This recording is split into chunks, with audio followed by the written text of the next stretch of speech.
Penasaran nggak kenapa Pak Jokowi selalu difitnah terus?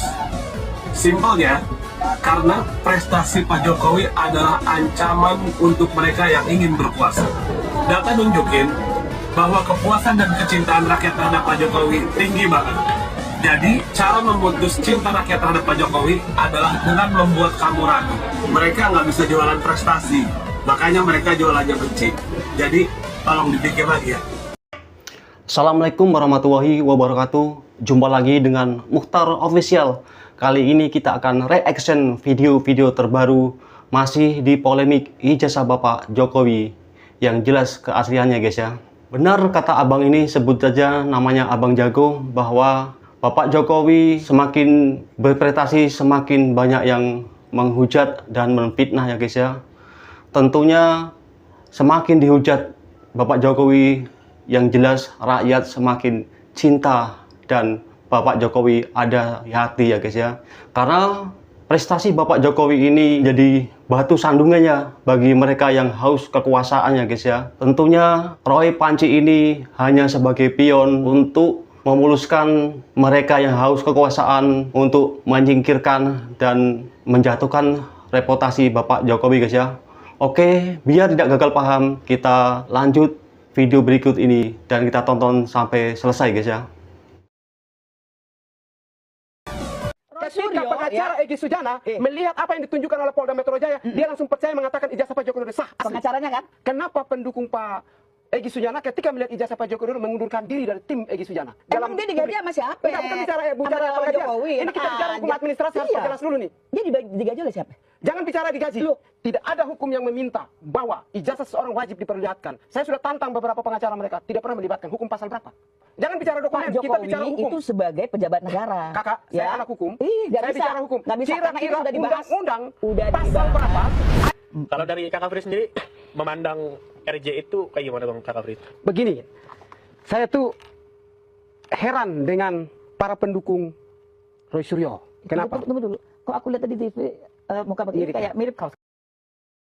Debat panas Bung Frits Alorboy ya, pendukung Bapak Jokowi vs pendukung Roy Panci ya, CS. Bung Frits menyatakan ijazah Bapak Jokowi sah adanya guys ya, dan tidak ada wewenang mereka untuk melihat secara langsung ijazah Bapak Jokowi ya guys, karena dalam undang-undang tidak ada wewenang mereka untuk melihat ijazah Bapak Jokowi guys ya.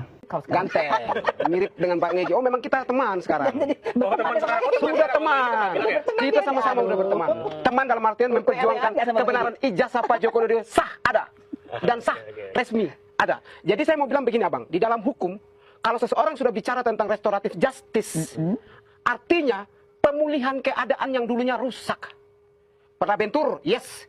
Kita lihat rekam jejak Pak Egy. Beliau juga sudah bersama dengan tim TPUA mengajukan gugatan ke Baris Krim Polri, tetapi karena buktinya tidak kuat, akhirnya dari Baris Krim Polri menghentikan. Selanjutnya dalam perjalanan Pak Jokowi melapor balik. Setelah melapor balik, dia ditetapkan sebagai salah satu tersangka. Nah, kalau orang menyadari tersangka masih bisa dimaafkan. Di dalam hukum, bukan hukum KUHP lama. KUHP lama itu kolonial Belanda. Sekarang kita sudah mengadopsi tentang yang namanya KUHP nasional. KUHP nasional itu lebih berfokus pada living law, adat. Lebih ke pemulihan keadaan yang rusak. Jadi ketika Bang Egy Sujana bukan kabur, Kakak Mary saya minta maaf. Tapi Bang Egy sebentar. Frits baca nggak Sebentar, Kakak. Sebentar, nanti akan sampai ke situ. KUHP cuma satu, tidak ada dua. KUHP nasional cuma satu. Jadi kalau bilang kabur, Bang Egy tidak kabur. Justru Kabur ia tahu dari bahwa ia permasalahan. salah. Ia datang di dalam restoratif justice. Ketika saya memaafkan abang, saya mau mengampuni abang ketika abang sudah memaafkan saya. Berarti ketika Bang Egy dan Bang Damian Lubis ke rumah Pak Jokowi Dodo, kita tidak tahu pertemuan apa yang di sana. Pasti Pak minta maaf ya. Dan kenapa beliau? Nggak ada. Jangan mungkin orang membuka di depan publik. Nggak ada. Kan ini pertemuan tertutup. Sampai dengan hari ini, baik Bang Damai maupun Bang Egy itu nggak pernah ngomong bahwa Apakah Bang Egy dan Pak Damai sudah bicara secara langsung, sudah bertemu? Kapan? Kalau Damai udah Terus mereka bilang apa? Sudah. memastikan bahwa Damai Lubis itu tidak Nah, pernah. kenapa hari ini mereka mau melaporkan Kojenudin sama si Roy Suryo? Lain permasalahan, Oh, tidak Frit. bisa karena ada fitnah Lain hinaan permasalahan. bagi. Yang jelas guys ya, Bang Egy dan DHL ini perbuatan mereka adalah perbuatan yang benar ya guys ya. Mereka sadar bahwa ijazah Bapak Jokowi itu asli adanya guys ya. Makanya mereka bertobat dan mengajukan RJ ya kepada Bapak Jokowi atau pihak kepolisian ya guys ya. Bagi mereka. Dan satu lagi, kenapa pendukung Pak Egy Sujana ketika melihat ijazah Pak Joko Widodo mengundurkan diri dari tim Egy Sujana? Saat itu belum pergi ke rumah Pak Jokowi. Siapa? Coba kaji. Ya itu Pengacaranya? ibu. Ya pengacaranya. Ya udahlah kalau pengacara itu saya no komen. Tadi saya komen dulu mengenai Saya no kehadiran comment. teman-teman pendukung Roy Suryo ke UGM meminta. Di dalam hukum tidak ada hukum yang meminta bahwa ijazah seseorang wajib diperlihatkan. Sampai detik ini saya sudah tantang beberapa. Betul ya Bang Prit ya. Pasal berapa? Ya, itu Oh, enggak, itu Tidak ada ada kewenangan. ada di Pasal berapa, dokumen Kak informasi publik. Enggak, ini bahwa bicara jangan bicara Pak dokumen, kita Jokowi bicara hukum. itu sebagai pejabat negara. Kakak, saya anak hukum. Nggak Saya bisa. bicara hukum. Nggak bisa, karena itu Kira-kira sudah dibahas. undang-undang Udah pasal dibahas. berapa, ayat berapa, bunyi kalimatnya Tidak apa di dalam yang mengizinkan undang-undang. bahwa Pak Jokowi Widodo wajib membuktikan ijazahnya di publik? Bukan wajib Coba. membuktikan. Ada nggak? Ada nggak? Bukan Nggak, wajib saya tanya membuktikan. pasal ini. Jadi waktu itu kan cuma bertamu. Oh jangan, saya tanya Bentar dulu. ada tidak undang-undang yang mengizinkan agar Pak Jokowi Widodo harus pasal berapa? Undang-undang nomor berapa? Saya nggak ini ya, Oh, nggak maaf bisa, ya. dengan Tapi buku itu tidak ada boleh. di dokumentasi Nggak informasi bisa, publik itu hanya bahwa Pak narasi-narasi Jokowi adalah salah satu pejabat yang masih dibayar Ibu, pakai ini kita bicara APBN kita. hukum. Nggak bisa. Hukum Saya- undang-undang saya- pasal berapa? Pasal berapa, Bang? Anggap aja nggak ada. Nggak Nggak, Coba ada. arti. Silakan, Tidak silakan. Makanya bisa dengan ada. keras. Buktinya kenapa? Bingung ya pengacara ini lah didesak Bung Frits ya. Dia tidak bisa menunjukkan undang-undang yang menyatakan harus ijazah Bapak Jokowi itu harus ditunjukkan di publik ya guys ya. Pengacara ini ibu ini ya ngeles saya ini. Bicara kepastian. Mengecualikan 13 Kami anak hukum dokumen. Nggak bicara bisa, tentang Frit. undang-undang pasal berapa? Oke. Jadi menurut Kakak Fritz, Jokowi tidak punya apa ya? Punya ini untuk menunjukkan. Tidak perlu. Tidak perlu. Apa untung Mas ketika diperlihatkan, apa manfaatnya? Tapi kalau misalnya Karena kan kita ada dugaan. Ya, Dugaan itu dari dasar apa? Kalau kita bicara dugaan, di dalam KUHP nasional itu berbicara tentang 8 alat bukti. Tidak Betul, ada Bang asap Pris. kalau nggak ada api. Asapnya apa? Ih, kasus ini bukan Kasusnya apa? sekarang. Bukti apa yang menyebabkan Pris, teman-teman mau ada protes Pak Jokowi undercover. Enggak, bukan bicara Jokowi undercover Yang dimulai menjadi dari permasalahan. tulisan Bambang Tri. Bambang Tri itu di tulisan penjara dengan 4 tahun. ijazah loh. berbeda. Harus pisahkan. Ada di situ. Ijazah dengan Di tulisan itu semua- berbeda. semua Kalau buku tulisan itu- saya bisa tulis kakak Mary si A si B, Nggak bisa, tapi tidak ada Pris. hubungan dengan ijazah. Bentar. Oke, Ini yang coba lebih Kakak Fritz selesaikan dulu deh. Oke. Jadi tidak ada hukum yang mewajibkan seseorang Ada menunjukkan dokumen-dokumen ijazahnya kepada tertentu. orang lain. Oke. Masa abang bilang begini? Tolong sebutkan ijazah, saya tanya balik. Itu namanya kurang baca, ya. Entah Kapitra yang kurang baca atau lawyernya Egy yang kurang baca. Jelas betul yang saya quote itu ada naskah utumnya, ada gambar ini juga di naskah itu.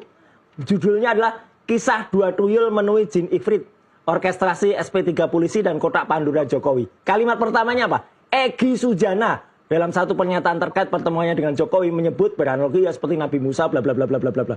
Jadi jelas Panas, Roy Suryo ngegas saat Bung Kapitra soal dipolisikannya gara-gara 2 tuyul ya. Sindiran ini sangat pedas sekali ya untuk Bang Egy dan DHL ya guys ya.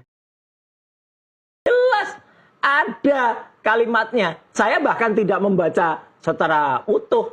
Jadi silakan saja kalau mau dituntut ya tuntut orang yang kemudian menyebarluaskan pertama kali. Nggak ada kata-kata itu. Saya hanya mengatakan kami berjuang dan ini ada Rizal Fadila, ada Kurnia Triroyani, ada Rustam Effendi.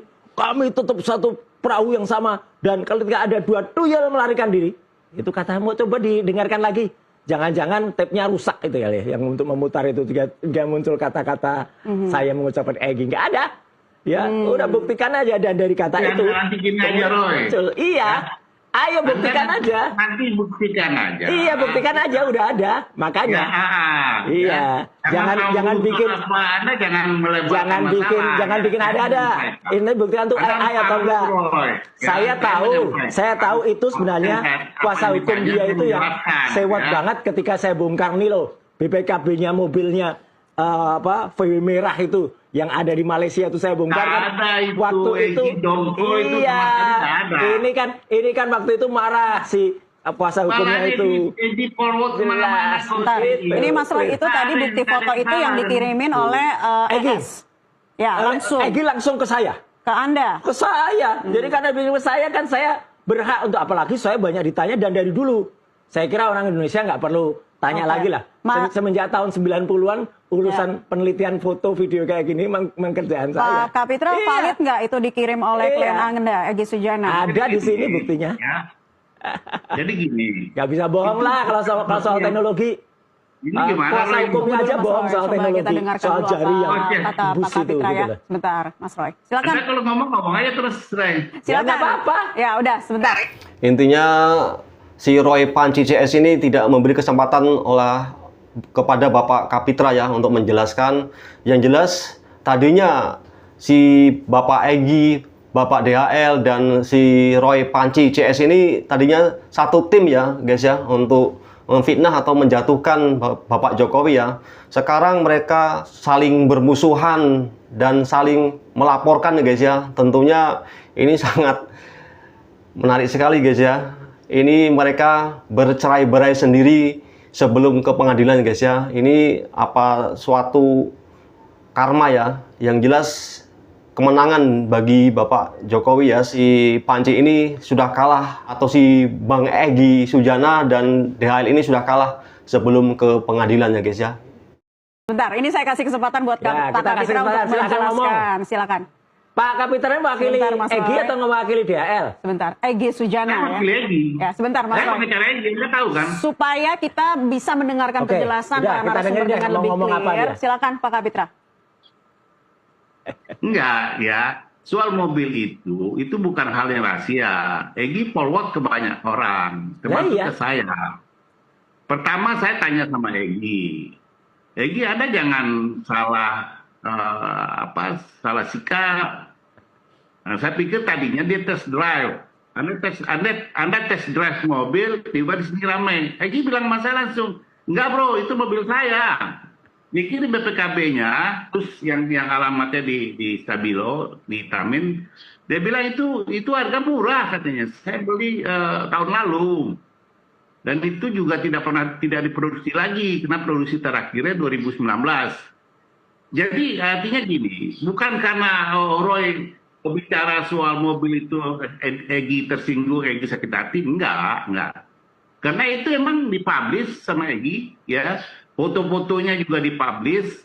Saya pikir karena dia publish ke banyak tempat, dia tahu risikonya itu akan menjadi public opinion. Kan ada yang bohong bilang itu bukan mobilnya Egy. Gelombang perlawanan terhadap tuduhan ijazah palsu Presiden ke-7 RI, Joko Widodo, kini datang dari kalangan purnawirawan kepolisian.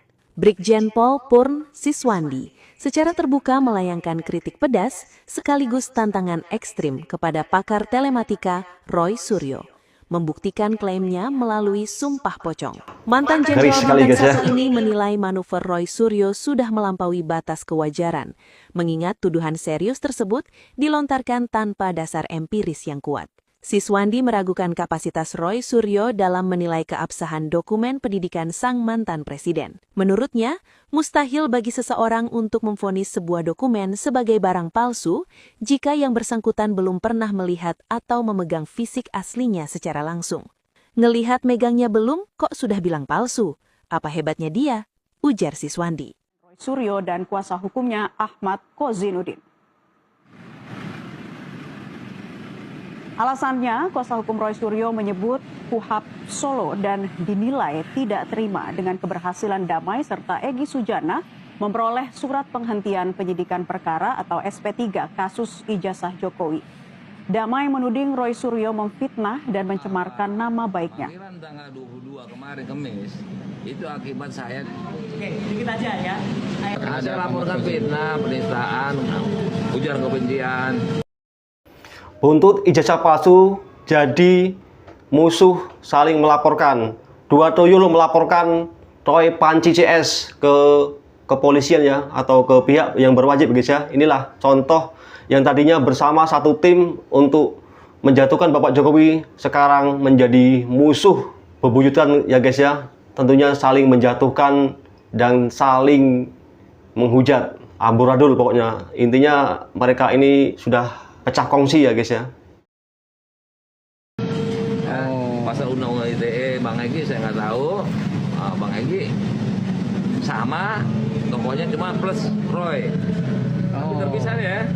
Saya punya Bang Damai, nomor sendiri, nomor laporan beda. Sementara itu, Roy Suryo menanggapi Egy Sujana dan Damai Hari Lubis yang mempolisikan dirinya dan kuasa hukumnya Ahmad Kozinudin. Di sela agenda mendampingi akademisi Rocky Gerung diperiksa sebagai ahli untuk kasus fitnah dugaan ijazah palsu Jokowi, Roy Suryo memamerkan ilustrasi sebagai responnya terhadap laporan Egy Sujana Damai Hari Lubis. Saya ingin mengatakan kita kehilangan 2 triliun. Jadi nanti kalau prosesnya dilanjutkan, dari Polda Metro Jaya harus memproses 2 triliun. Itu aja udah.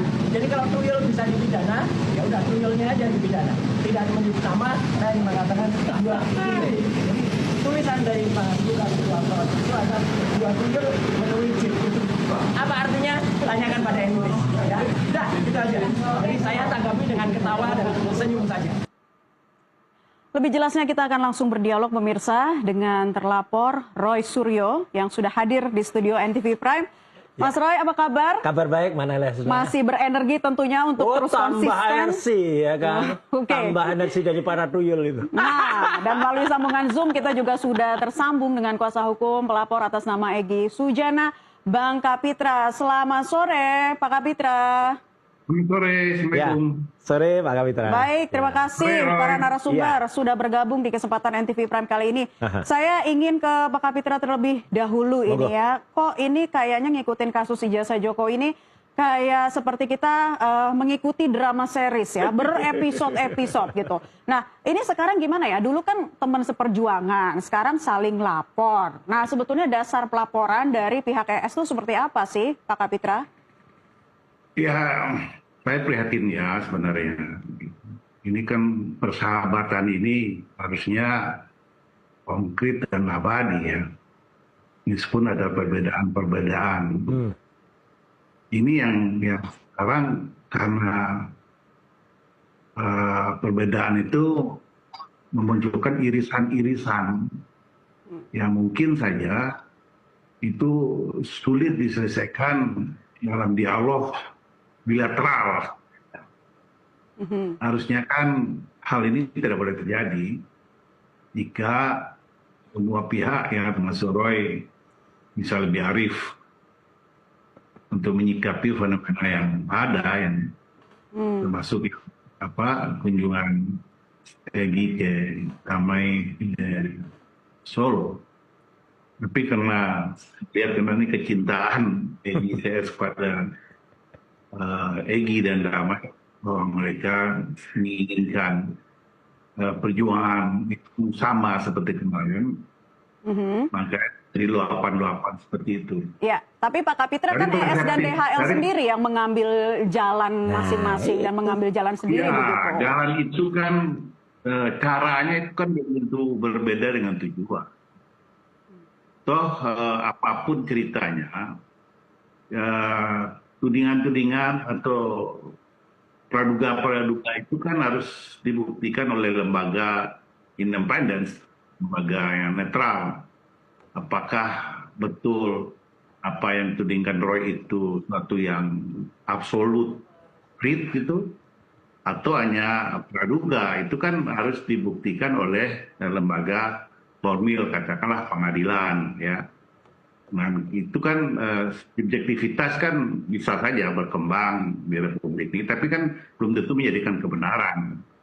Nah, meskipun bahwa Roy dan kawan-kawan mengatakan itu analisis, tapi di pihak Pak Jokowi kan juga melihat itu analisis yang tidak didasari pada bukti yang konkret, katakanlah ijazah asli, dan demikianlah yang selama ini jadi polemik. Oke, saya tanya. Karena pun Egy sama Damai punya cara pandang yang berbeda lagi. Cara pandangnya apa? Nah, pikir yang berbeda, sehingga dia menerima silaturahmi ya, dengan catatan-catatan bahwa dia tidak mau minta maaf dan tidak mau diekspos, dan dia juga kedatangan karena dengan maksud komplain. Karena dia ikut ditersangkakan, sementara Damai yang setahu saya tidak dilaporkan kok jadi tersangka, mengkomplain itu, lalu ada respon positif ya dari sebuah kesadaran Pak Jokowi bahwa ini harus dihentikan perkara antara Egy dan Damai ini.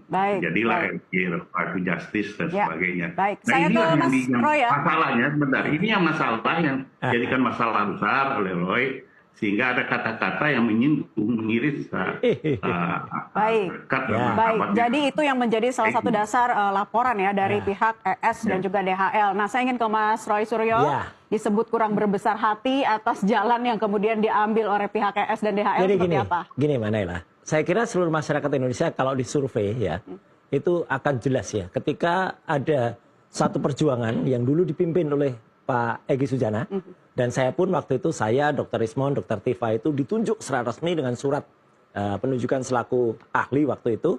Kami itu ya berjalan dengan berdasarkan surat dari dari tim pembela ulama dan aktivis waktu itu ya, dari TPUA. Artinya kita berangkat dari sana. Dan ketika kemudian kami sudah menemukan fakta bahwa ijazah itu insya Allah 99,9% palsu, dan itu makin terbukti dengan adanya fakta-fakta dari sidang CLS di Solo, itu makin terkuak kalau itu palsu. Rektor juga barusan kemarin menyampaikan statement yang lucu banget. Pertama bilang Jokowi lulusnya Oktober, kedua bilang lulusnya November. Jadi orang yang sama bilang statement yang berbeda hanya selang waktu berasa. Nah, tapi menarik gini. Yang pertama saya harus sampaikan, ini supaya koreksi juga. Kalau yang melaporkan saya itu hanya Egy. Ya, DHL itu kalau saya lihat LP-nya hanya melaporkan Mas Kosinudin. Jadi yang melaporkan saya itu Egy Sujana, itu memang melaporkan dua orang.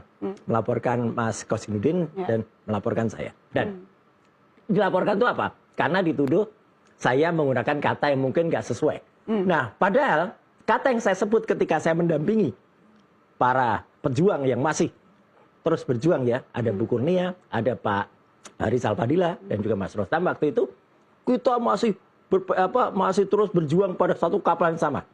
Saya sebut, tapi ya biarkan saja ada dua tuyul yang terlepas, saya bilang gitu. Kenapa saya menggunakan kata itu, diksi itu?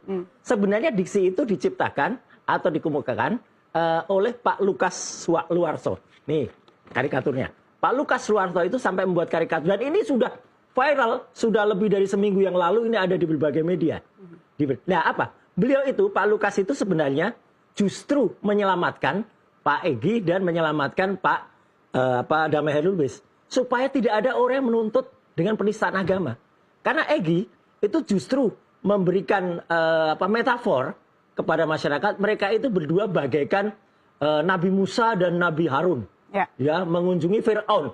Wah, itu kan lucu banget, padahal Nabi Musa dan Nabi Harun itu adalah dua nabi pada Sidratul Muntaha di langit kelima dan lain-lain yang ditemui oleh Nabi Muhammad SAW pada Isra Mi'raj kemarin.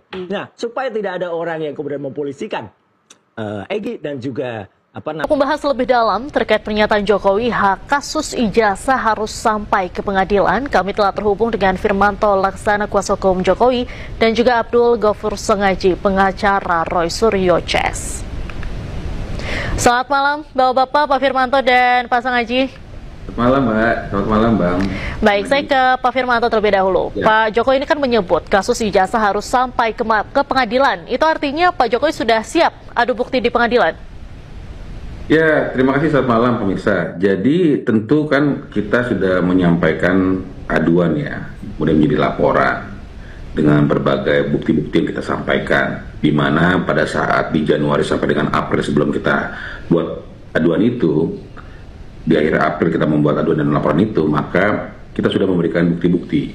Di mana di situ terlihat bahwa teman-teman Roy Suryo, Rismon, dan Tifa antara lain melakukan dugaan pencemaran nama baik dan fitnah, dan itu terus akhirnya ditemukan tindak pidananya oleh penyidik Polda Metro Jaya dan ditindaklanjuti dengan akhirnya ditemukan juga tersangkanya antara lain tadi yang saya sebutkan dan beberapa orang lainnya.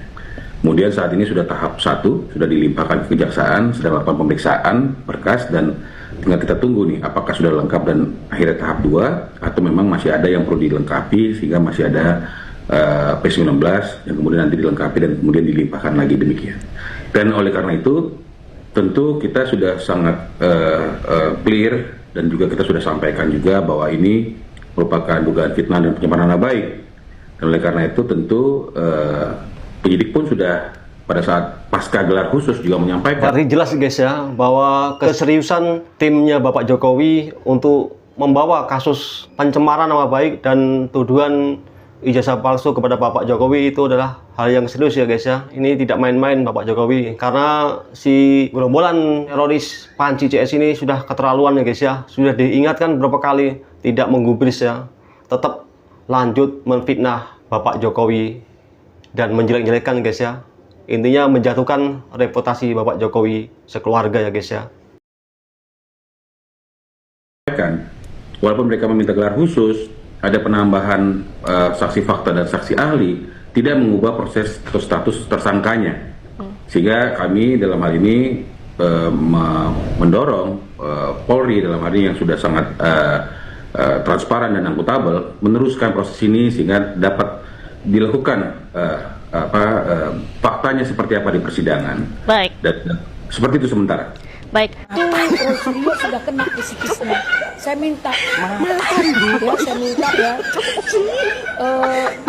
Pak itu kejiwaannya dicek. Lihatlah dari gesturnya.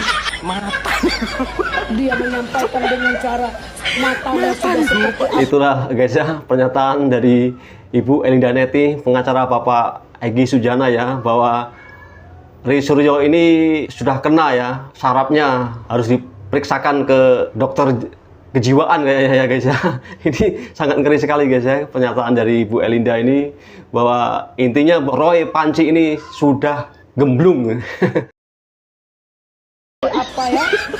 Semua penelitian itu harus dilakukan secara ada kode etiknya gitu ya, secara beretika gitu ya. Ketika dia menganalisis barang milik orang lain, dokumen milik orang lain, dia harus izin dulu ke lembaga yang mengeluarkannya, izin dulu dari atau orang yang memilikinya dan seterusnya. Dia kan tidak melakukan itu, jadi otomatis tidak beretika sebenarnya. Jadi ini penelitian abal-abal gitu ya. Sumber datanya juga ya, penelitian itu harus valid, bukan yang berada dari media sosial. Itu juga sudah melanggar ya, melanggar penelitian yang benar, melanggar penelitian yang baik gitu ya. Nah, hal-hal seperti ini yang mereka lakukan dan mereka menyebut itu penelitian, itu yang saya katakan tidak benar gitu ya, dan itu jauh dari yang kita sebut dengan penelitian yang baik gitu ya. Dan kemudian mereka sudah sangat tendensi gitu ya. Nah, penelitian yang baik itu tidak pernah memojokkan seseorang, tidak pernah menuduh seseorang. Ketika mereka menemukan sesuatu yang aneh, mereka hanya menyampaikan faktanya. Ini loh berbeda dengan ini. Itu saja kesimpulannya, sama seperti digital forensik. Laporan digital forensik yang biasa kita lakukan itu hanya menyampaikan fakta-fakta digital yang kita temukan, gitu ya. Tidak pernah membuat kesimpulan, ya. Apalagi berpendapat atau apalagi berasumsi, gitu ya. Nggak bisa. Kita hanya menyampaikan fakta-fakta yang kita temukan apa? Oh, bagian ini berbeda dengan bagian ini. Itu saja kesimpulannya. Tidak menyatakan bahwa ini palsu atau tidak. Yang menyatakan palsu atau tidak itu adalah lembaga yang berwenang atau lembaga yang mengeluarkannya, ya. Jadi ini sudah sangat keliru dari hasil penelitian gitu ya. Karena penelitiannya sudah membuatkan kesimpulan dari awal gitu ya, baru mereka mencari gitu ya data-data yang mendukung kesimpulan mereka, dan itu sangat parsial sekali, sangat apa namanya, sangat dicari-cari gitu ya, dicari-cari, bukan secara komprehensif ya. Jadi kalau misalnya Mas Satu masih ingat Rismon itu melakukan coba melakukan survei ke beberapa perpustakaan dan dia ditolak, dan akhirnya dia melipir ke perpustakaan hukum katakanlah, dan dia menemukan skripsi tahun 85 di sana tahun 80-an, dan ternyata fontnya sama. Dan saya coba merekonstruksi ulang, saya datang ke Fakultas Kehutanan, saya menemukan skripsi ada ratusan sebenarnya ya, saya bisa menemukan, dan saya tahu ya semua font-font itu sama. Kenapa? Karena percetakannya sama-sama di Perdana, dan itu tidak diungkap dia. Dia tidak berani menyampaikan itu. Ini dia melakukan penelitian namanya confirmation bias. Dia pasti bias melakukan kesimpulan dan bias melakukan pengambilan data. Dia hanya mengambil data-data yang sesuai keinginannya. Jadi itu nggak ada penelitian seperti itu. Dia sudah tidak fair. Artinya dia sudah tendensi di sana. Jadi nggak ada penelitian yang seperti itu. Jadi kalau Anda nonton nggak salah isu saya saja nanti yang mau sumpah pocong kayak Mubarak kayak monggo. Atau nonton perawiran polisi dia ngomong gini, Rasulullah kalau berani sumpah pocong aja, nanti saya biayai. Mungkin jasanya asli, tapi dia ketemu loh. Dia nyuruh Rasulullah sumpah pocong macam-macam loh. Nah ini. Jadi kalau Anda nonton nggak salah isu saya saja nanti yang mau sumpah pocong kayak Mubarak kayak monggo. Merinding, pendakwah Gus Nur siap gantikan Roy Suryo yang ditantang untuk sumpah pocong ya, demi buktikan ijazah Jokowi palsu guys ya. Ngeri sekali ini seorang Gus Nur atau pendakwah atau kiai abal-abal guys ya, kiai bersorban selendang ular ya guys. Ini seorang kiai cabul berkedok kiai guys ya, Gus Dur ini sangat keterlaluan sekali. Katanya seorang pendakwah tapi masih mempunyai sifat iri, dengki, dan munafik ya. Omongannya nggak jelas, suka mencela-mencela, dan ini jangan diturut guys ya, kiai seperti ini jangan dicontoh. Demikian guys ya, terima kasih telah menonton video-video singkat ini. Semoga berkenan di hati rekan-rekan sekalian, dan saya doakan semoga diberi kesehatan, rezeki yang melimpah, dan tentunya sukses selalu. Salam waras, wassalamualaikum warahmatullahi wabarakatuh.